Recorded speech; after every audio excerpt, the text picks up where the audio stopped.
Señor Lenín Moreno Garcés, expresidente de la República del Ecuador, don Tomás Regalado, exalcalde de esta ciudad de Miami y presidente del Instituto Interamericano por la Democracia, don Carlos Sánchez Berzaín, director ejecutivo del Instituto Interamericano por la Democracia. Ojalá fuera ecuatoriano. Embajador Armando Valladares, humanista y poeta, ícono de la resistencia a la dictadura cubana, defensor e inspiración de los derechos humanos en este hemisferio y en el planeta, presidente de la Comisión de Derechos Humanos del Instituto Interamericano por la Democracia. Yo celebro de manera especial la presencia de Lenín Moreno, y lo voy a llamar de esta forma coloquial como se lo conoce en el Ecuador, para no adornarnos en el diálogo, porque habiendo sido el que habla un crítico de Rafael Correa y consecuentemente también crítico al inicio de aquel gobierno que continuaba la Revolución Ciudadana, pero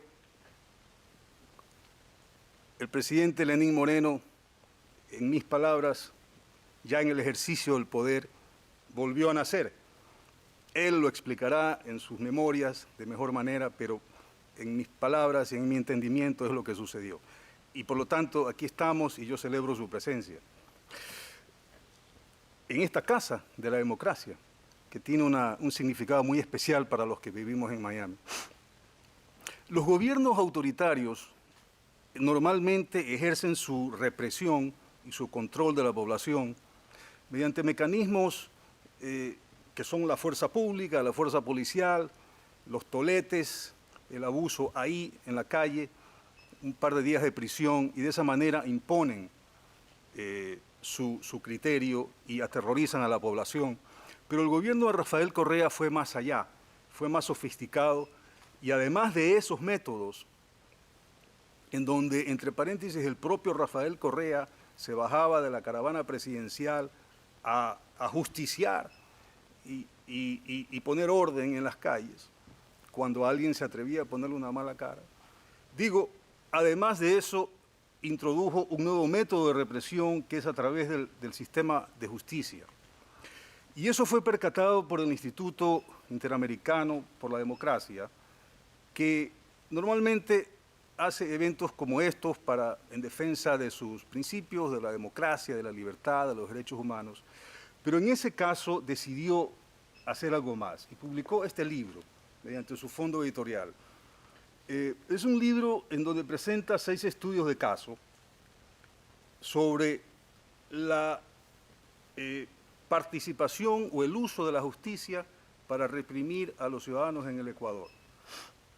Este libro cuenta con el aval y la garantía y la participación de 2 juristas reconocidos en el ámbito de los derechos humanos, el doctor Jorn Arp y Douglas Cassell, quienes aparte de ser eminencias en este tema, son prácticamente los gestores y quienes están atrás de los organismos hemisféricos y de Naciones Unidas que defienden los derechos humanos.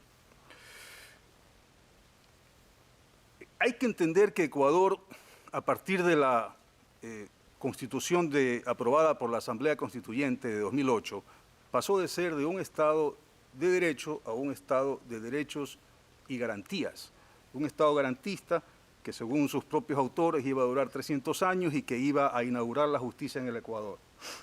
Yo recuerdo, y el presidente Lenín recordará también, que el presidente Jaime Roldós hace 40 años ya lo dijo, cuando celebraba que habían inaugurado el Palacio de Justicia en Guayaquil, que era una maravilla arquitectónica de la época, pero preguntó, ¿cuándo inaugurarán la justicia?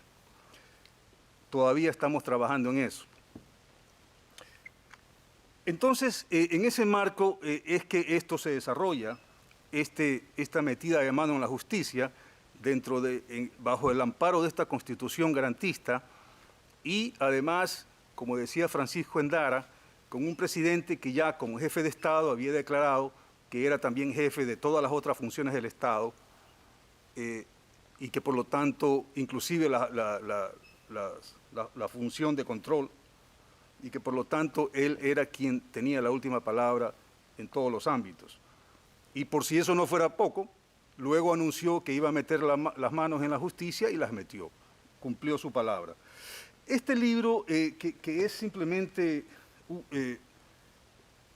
digamos, 6 casos, no pueden demostrar los cientos de casos que sucedieron en Ecuador. Sin embargo, sí son significativos porque dan cuenta de lo que realmente se perseguía mediante esta intromisión en el sistema de justicia, que era pues una especie de pedagogía social, dar un mensaje de que si se protestaba, de si se manifestaba una opinión en contra del presidente, podías ir preso.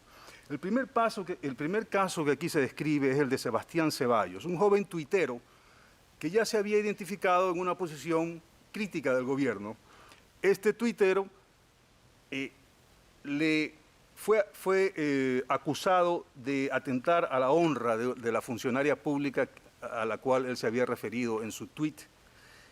Y por supuesto que ignoraron sus derechos y su libertad de expresión, y ignoraron que él tenía un discurso protegido, porque el funcionario público es normal que sea objeto de crítica, por lo tanto los ciudadanos pueden opinar sobre ese funcionario público. Todo eso fue ignorado y se lo sentenció a 15 días de prisión, que luego fue perdonado por la acusadora mediante la figura del perdón del ofendido, pero eso agravó la situación, pero ya se mandó el mensaje de que no se puede por Twitter opinar de los funcionarios públicos.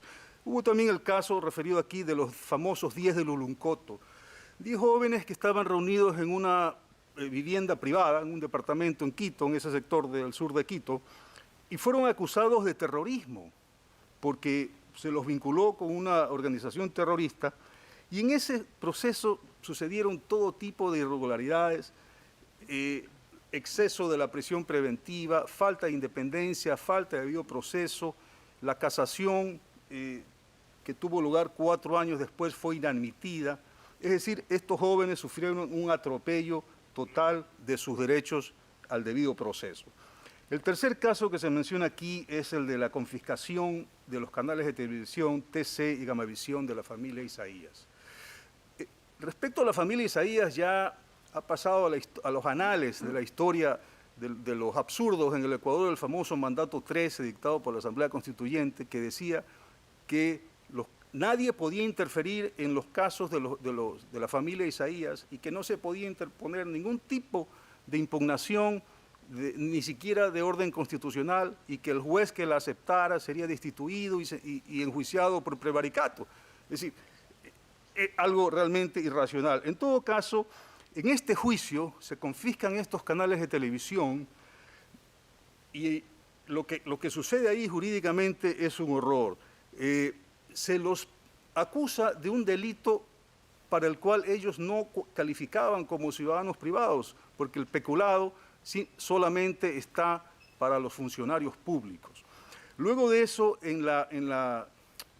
ya en la Corte Constitucional, donde esto llega, hacen un malabarismo jurídico ahí para decir que habían sido procesados por malversación, tipo que entre paréntesis había sido derogado años atrás por el Congreso Nacional, pero ahí dijeron que lo que se había derogado era la palabra, pero no el concepto, y por lo tanto fueron sentenciados.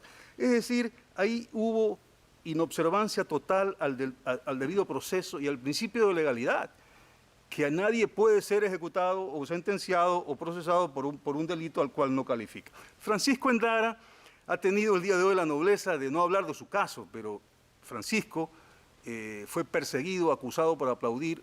Y quiero aquí notar algo que se olvida, se escapa del análisis de Francisco Endara. Él fue sentenciado por aplaudir a 8 años de reclusión mayor, que en la misma sentencia magnánicamente se la bajan a 4 años y luego lo cambian de coautor a cómplice y termina siendo sentenciado por paralización de bienes públicos. En todo caso, aquí está exiliado, imposibilitado de estar con su familia, de regresar a su país. pensaron que era un peso pluma por el peso de Francisco Endara, pero este hombre es un peso pesado de la resistencia, porque aquí lo tenemos. Los 29 de Saraguro, una comunidad indígena que sale a la carretera a protestar, el único lugar donde podía protestar, porque no podía protestar en el parque público, y también son acusados de paralización de servicios públicos, se abusó de la prisión preventiva, hubo desproporcionabilidad en la pena, falta de independencia, etc. Y por último, el caso de los estudiantes del Colegio Central Técnico. Este es un colegio público en Quito, y Quito tiene la trayectoria histórica de que los colegios son muy activos políticamente. El Colegio Mejía sale a protestar cada vez que hay una subida de la gasolina o cualquier tema de esa índole. Pero este colegio salió a protestar, sus estudiantes, 600 estudiantes, salieron a protestar porque se les estaba cambiando el nombre del colegio. Ahí no había ningún tema político. Y se los acusó de rebelión. Realmente se destruyó la vida de estos muchachos porque fueron presos, hubo de nuevo abuso de la prisión preventiva, se ignora la libertad de expresión, falta de independencia en la intervención de la justicia, pero lo que está claro a través de todos estos casos es que el gobierno lo que perseguía es dar un mensaje, amedrentar a la población de que no se puede hablar, no se puede criticar al gobierno. Por último, y para no abusar del tiempo, porque el doctor Sánchez Berzaín me ha dado una tarea imposible, en 6 minutos hablar de este libro, pero concluyo diciendo que en Ecuador esa constitución que nos ha hecho tanto daño sigue vigente. Muchos funcionarios judiciales y fiscales que fueron nombrados en la época de Rafael Correa siguen ahí. Solamente para mencionar un caso, el funcionario judicial, juez corrupto que dictó la sentencia en contra de Emilio Palacio y el Universo por 40 millones de dólares, que primero fue de 80, luego fue magnánimo, recién hace 2 o 3 semanas fue destituido, pero porque tenía un contenedor lleno de expedientes judiciales por mala conducta y por corrupción, pero ha durado 6 años después de haber vendido su firma en ese juicio que interpuso Rafael Correa. Entonces, este acto es importante porque aquí estamos recordando y aquí estamos diciendo que no nos hemos olvidado y que seguiremos vigilantes hasta que la justicia sea finalmente inaugurada en el Ecuador. Muchas gracias.